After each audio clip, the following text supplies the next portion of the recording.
father, etc., etc., etc., etc. The dopest dude that I know, Ibn Shakur. What's going on, man? What's up, my brother? How you been? Divine timing, divine timing. What's up? We got you at the right time because, man, you just finished that test. Yes, sir. You got any news you need to tell us? Yeah, man. So as of today, I passed the national counselor exam this morning. So Yeah. yeah, that's a Yeah. um, I'm looking for the chiming noise, but I don't have it. All right, yeah, we're gonna upgrade though. yeah, All right. right. In the budget, All in the right. So I budget. want to get right into it. What is anxiety? How do you avoid getting it? Anxiety is the feeling of nervousness, just the worry, the apprehension, which basically can come in understandable situations, like if you have a big test coming up, or if if you're getting married, or anything that can cause like that kind of stress and that reaction. But of course, when it becomes an anxiety disorder where it's not reasonable, it's excessive, it's getting in the way of your daily activities in life, and maybe you're not anxious for any particular reason. That's when it becomes a disorder and a problem. Wow. And why does it happen though? Like just because I'm walking down the street, I get it. Like how does that work? Well, it's basically, like I said, the a reaction that the body. If you're talking about the physical symptoms of anxiety, Uh-huh. the stress, the reaction to the stress that you're having, Right. right? So, I mean, anxiety is kind of like our friend because we do need it. Right. Because if someone walks behind me and jumps and scares me, and I don't have any reaction, maybe I need to check my healthy dose of anxiety. You know what I mean? Right. But it's when it's excessive, and it's not to your benefit, and it's causing for your life to kind of like be impacted negatively. Then you have to address it properly. That's fair, man. That's Yeah. fair. And so I'm not sure if you saw the first episode about anxiety, the one that I shared on Facebook.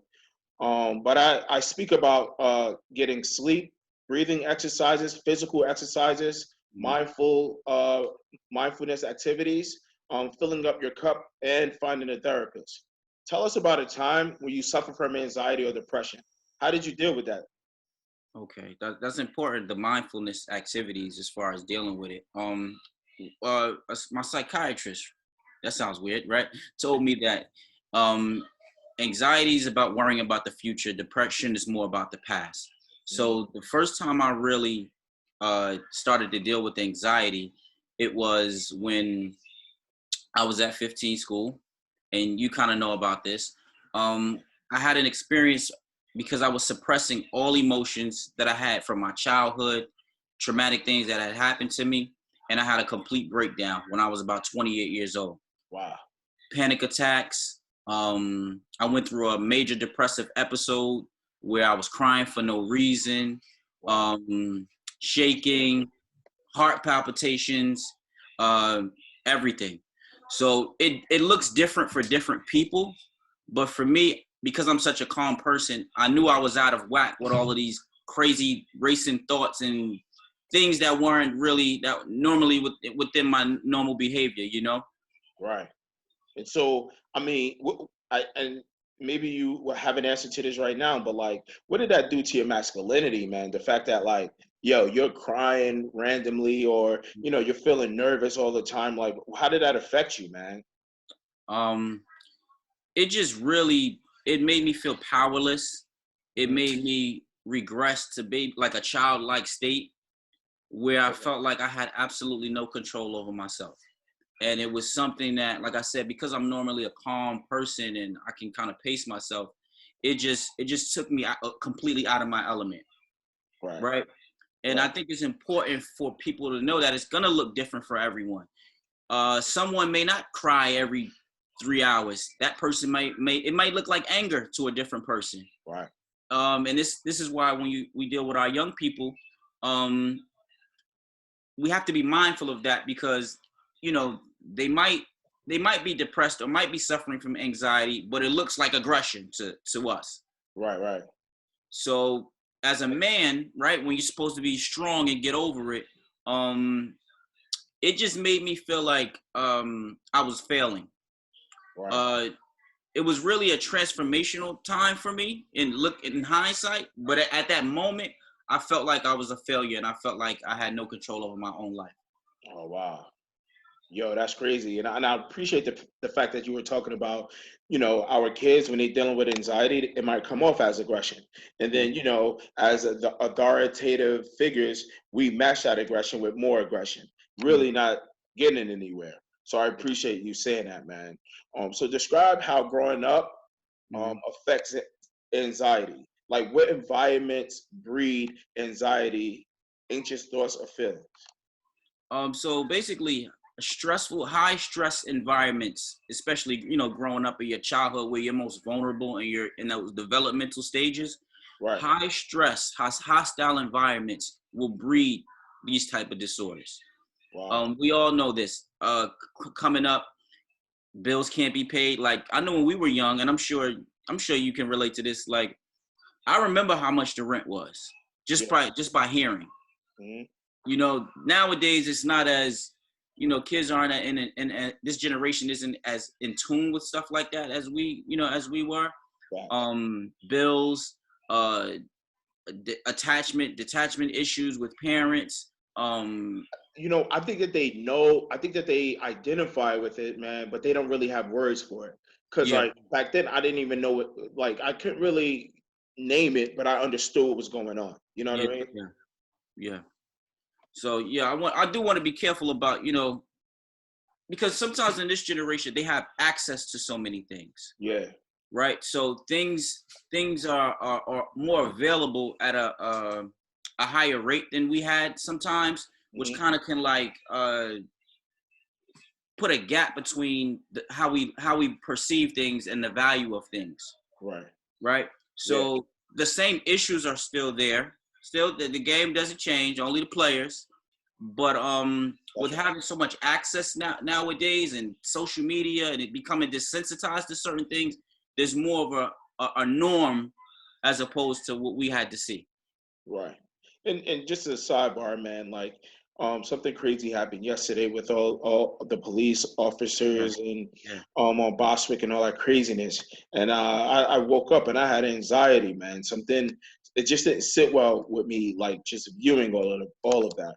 Like hmm where do you like what do you think about that piece and how can we heal as a community, essentially? Man, I didn't even watch the whole video. It was kind of disturbing. Yeah. Um, I got a gist of what happened, but me as someone in mental health, that's exactly what I go to when I see it. Right? Right. Like, what's the core issues? You look at the police officer and you see how he's. I saw the cop hitting the guy with The stick. the nightstick, right? Yeah. Initially, I'm thinking like, what? I mean, I understand the context of what's going on, but what kind of like triggers what's going on in your life that like you can see that aggression, right? You Mhm. can you can see it where it's like, and I understand that in many situations it's context, Right. but sometimes it just doesn't sit right with when you Yeah. see it, it's like, wow, where's that coming from? Yeah. That's real. It's so funny because in my counseling session, I talked to him about, how to punish AJ effectively, right? Mhm. Like, and I told him I can't even see myself hitting him, like punching him or, being aggressive the way that we got, dealt with growing up. And so when you say that there's something in him, I didn't really think about it like that. You know what I mean? We all have our triggers, you know what I'm saying? Mhm. So that's very interesting that you said that, man. Because Um, we have two things, right? We have like people can they can repress things and they can suppress things. People who repress things, they do it unconsciously mm, all through their entire life. They kind of like are in denial about certain things that have happened that may have led to them being anxious or stressed. Then you have people that suppress things is voluntary, like they do it purposely. oh wow. Either way, triggers can set it off. Anyway, but we don't know unless we go into that person's life or that person's mind. That's why mental health is so important because it provides an awareness and a guide to that. Right. Yo, so you said regressive and what else? Repression and suppression. Repression and suppression. Suppression, yeah. Wow, man. Wow. And so, I learned that. I learned that last week. No, I'm just I kidding. told you, fresh off the press, man. We're getting it fresh off the press. So I appreciate that, man. And I just feel bad for the community, right? Like, what message are we sending to, our young people who may have, anxiety after having watched that, right? And feeling like, I'm not able to walk the street, or, I'm not able to, do certain things without being abused, or physically attacked, if in many ways, by our law enforcement. And what it does is it creates like a conditioning, even if it's unconscious, like even you might not be tied to the situation literally, but watching that can create even more anxiety than we already deal with in the community, right? Like even for me, I'm quote unquote, successful or whatever by whatever standards. When I walk out of the house, I'm mindful of that, just based on my personal experiences, what we see through the media. We know that we can sometimes feel like targets. Yep. And it creates a subconscious stress. And as far as healing that in the community, it's going to take a lot of work. It's going to take understanding. Like, people have to know what anxiety and mental health. We have to know first, because Right. a lot of our community, we just don't have the information. That's right. And getting the information for me helped me deal with my condition. That was the key to me getting better, was understanding. When I didn't know what was going on or how my mind was affected, Right. I was a mess. Wow. And I'm not assuming innocence on anybody's behalf or anything like that. I'm just voicing what actually happened, Facts. what we Yeah. saw, and then the reaction to what we saw. Right. Yeah. I don't know the entire story, so I'm not assuming that, I'm not making assumptions here, but I do know anxiety. I do know, the depression and, all that good stuff. And so I just want to make sure that we say that we're not choosing sides right now. You know what I mean?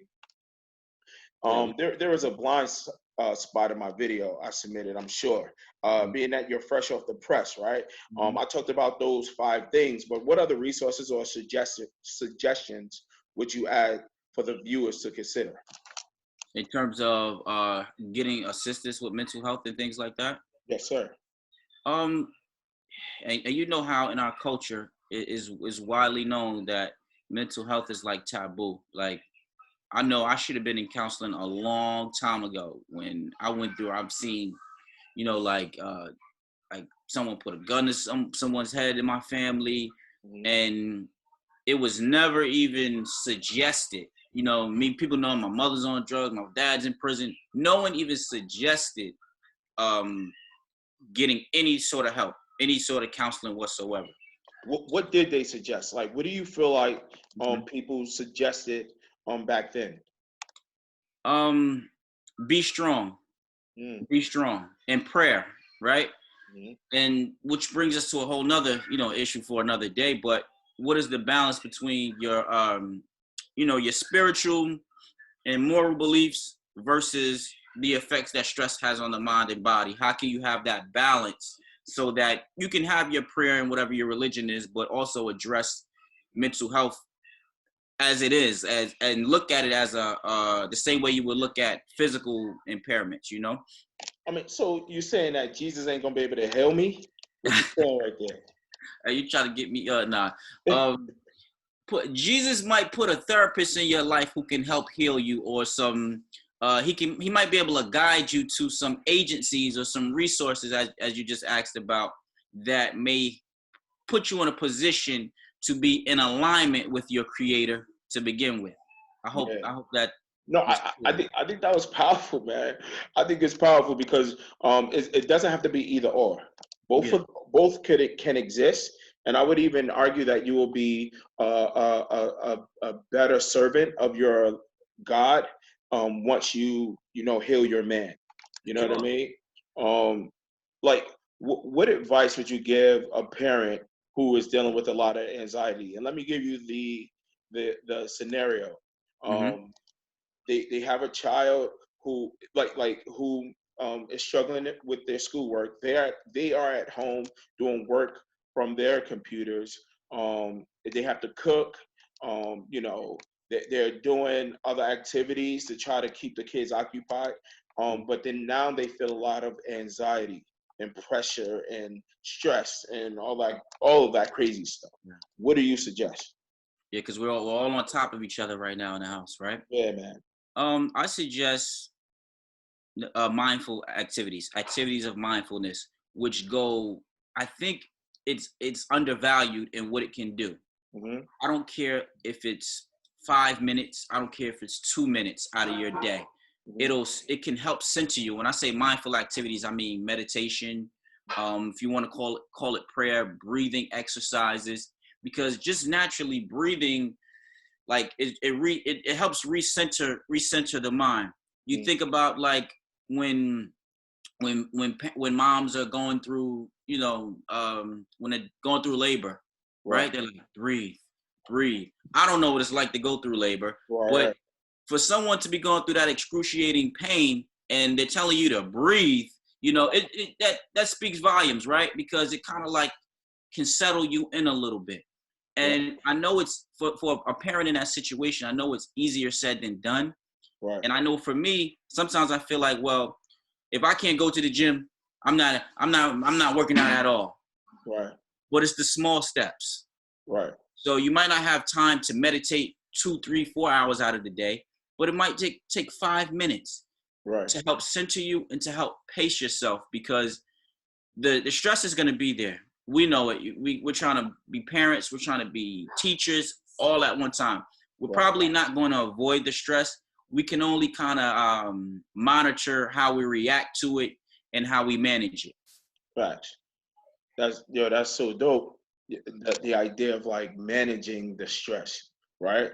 For me, when I first started doing meditating and things like that, I went online and I Mhm. did meditation for 5 minutes. I typed that in Google, and then I went to YouTube, and there was someone guiding me, guided meditations, Guided meditation. guiding me through, because that's a hard thing to do when you got mad stuff going on, and just sit down and center yourself. Yeah. What do you think? How do you think therapy has affected your life? Um, Therapy for me, which how could I put it? It's helped guide me to my own like self-discovery, Hmm.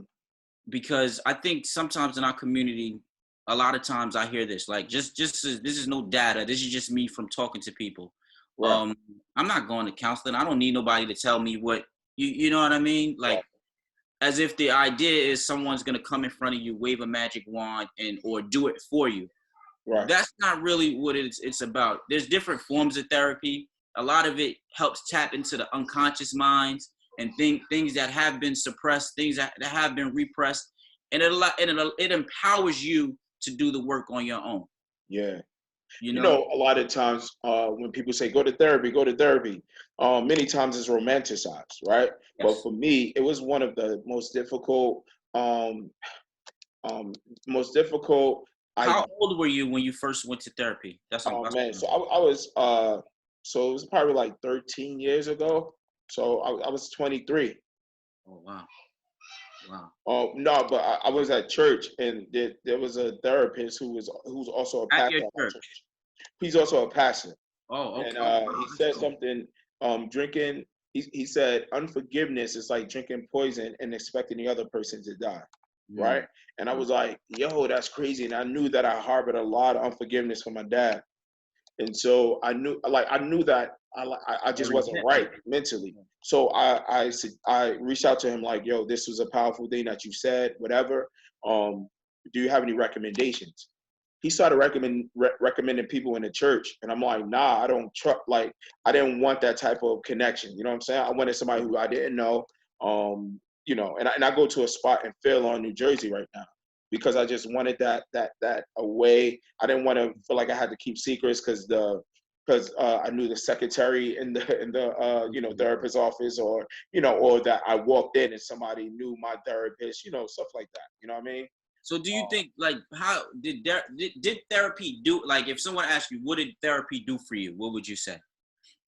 so for me, man, therapy helped me to understand the patterns in my life, Mm-hmm. um, the patterns that led to destruction.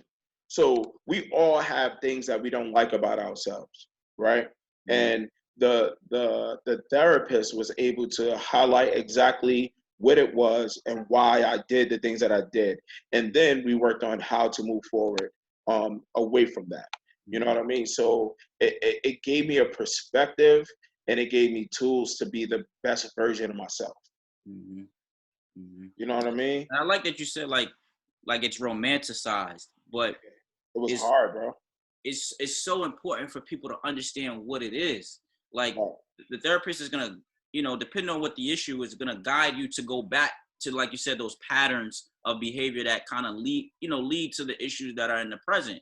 right, And I think that it's important that we understand how things that have happened in our childhood and those developmental years, how it sticks with us. right. Because I know certain things that, like, when I was young, I used to be so embarrassed about my mother being on drugs. I used to be so embarrassed. Yeah, So if I have to deal with any case of embarrassment, even as a man, I right. can kind of like go go right back into that fetal position, I get to it. where, like, I might be confident now and feel powerful, but it'll just, like, all my powers will be stripped away, and it's like I'm that 8, 9-year-old boy again. Absolutely. Absolutely.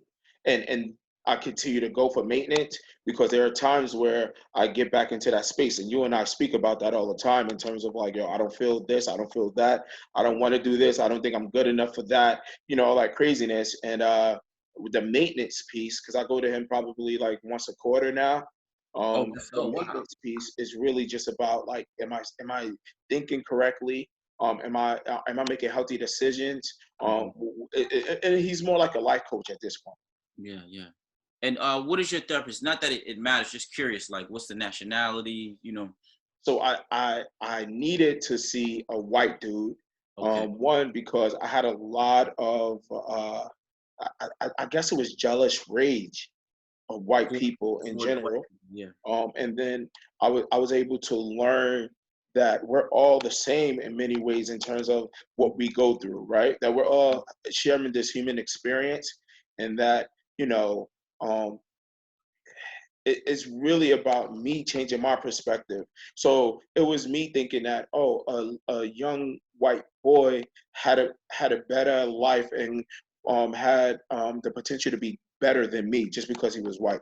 And Mhm. I had those thoughts when I was like 12, 13, 14, right? Mhm. But now I'm able to like balance that and really understand that like, yo, we're sharing this human experiences. We all have flaws. We all have greatness in us, you know, that type of thing.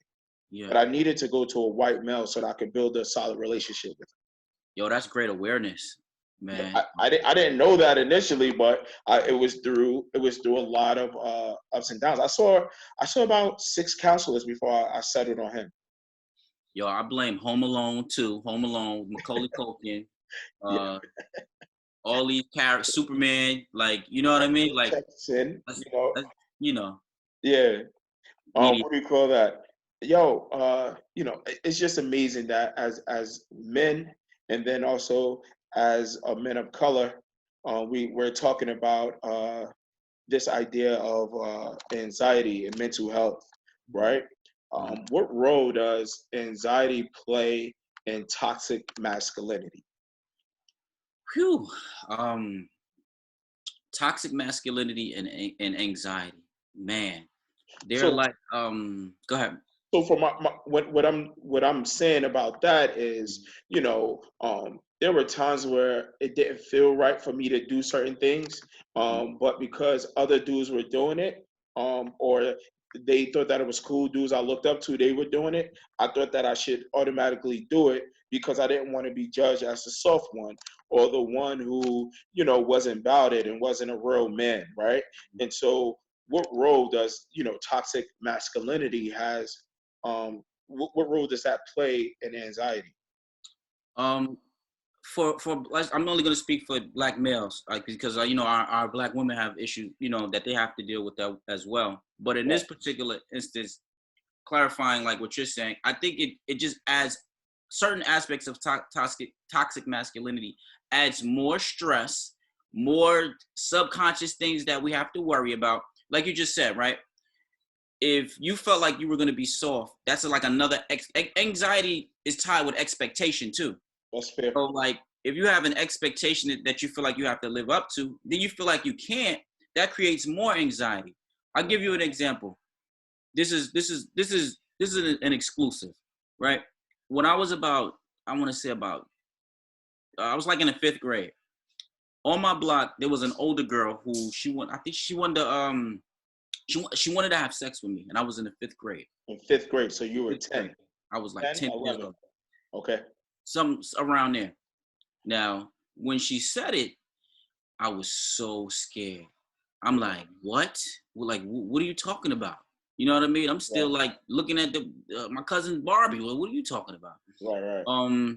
And because I was scared and I went in the house, the next day when I came back outside, all the older heads were like, yo, you scared, man. Like, how you gonna do that? How you scared? Like, you scared of, we're gonna keep it PG, but you scared of Vagina? XYZ? Right. And Right. I'm like, I'm just scratching my head, like, no, no. I was scared.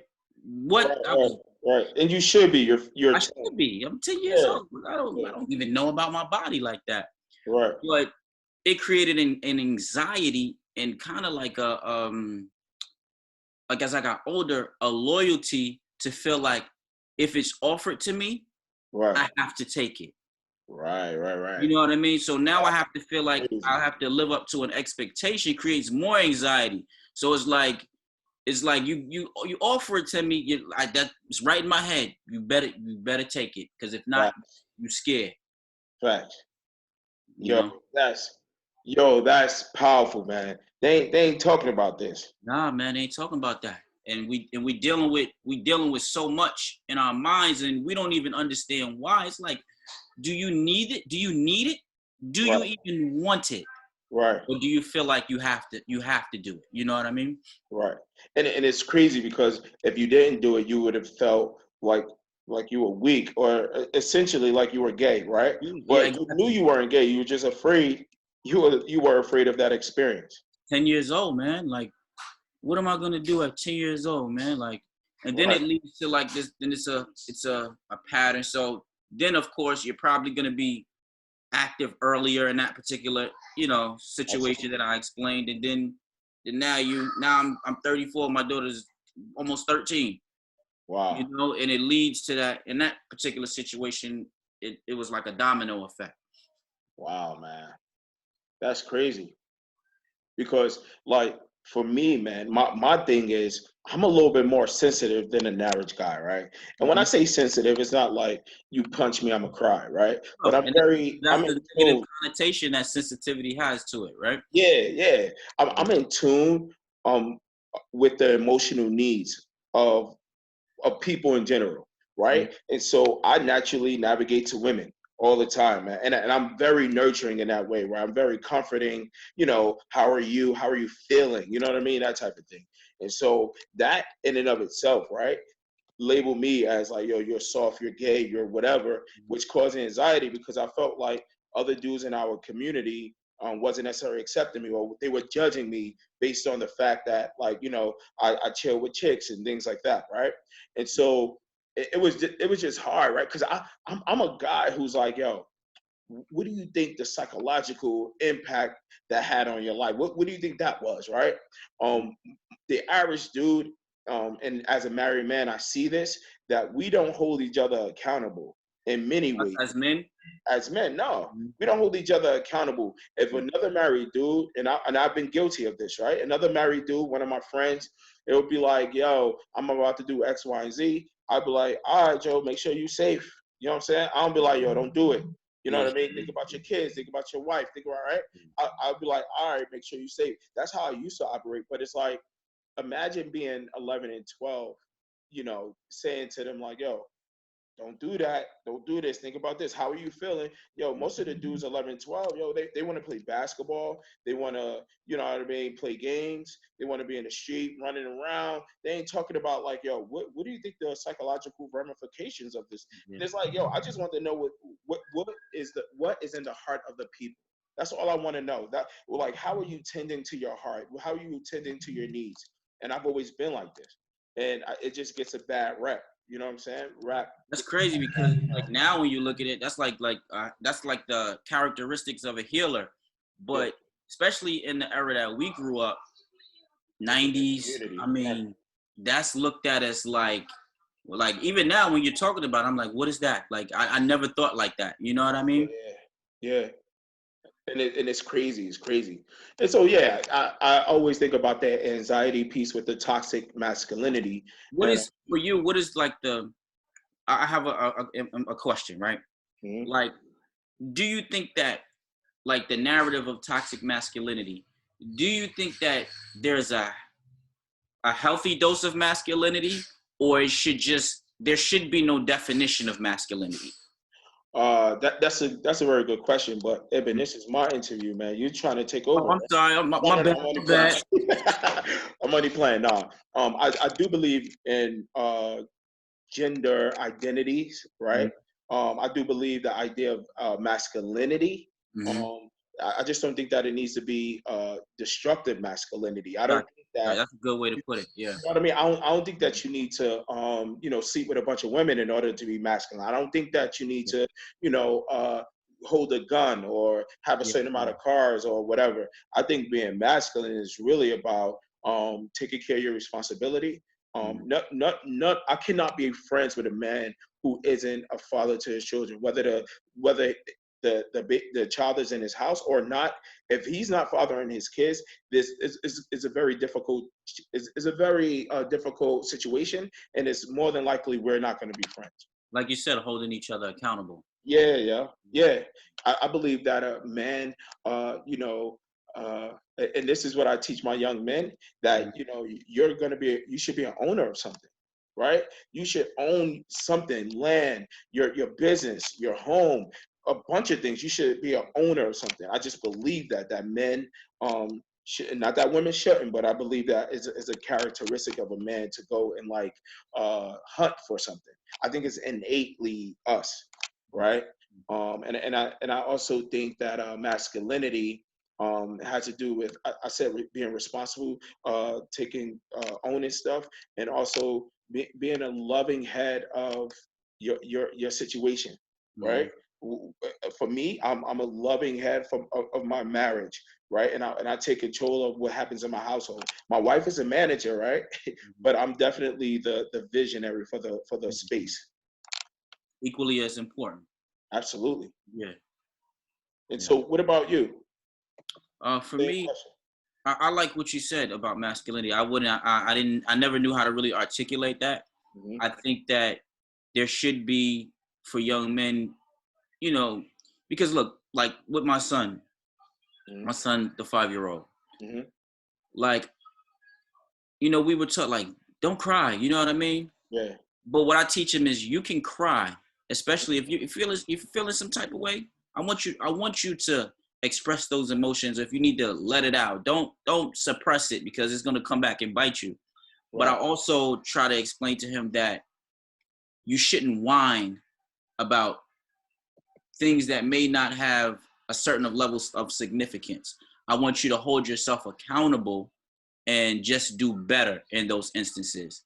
Right. So Right. where I feel like that's like you said, being responsible. That's a healthy dose of, if you want to call it masculinity, Hmm. taking accountability when something happens. Don't whine about it. Right. If you need to cry because you're hurt, go cry. Just get better.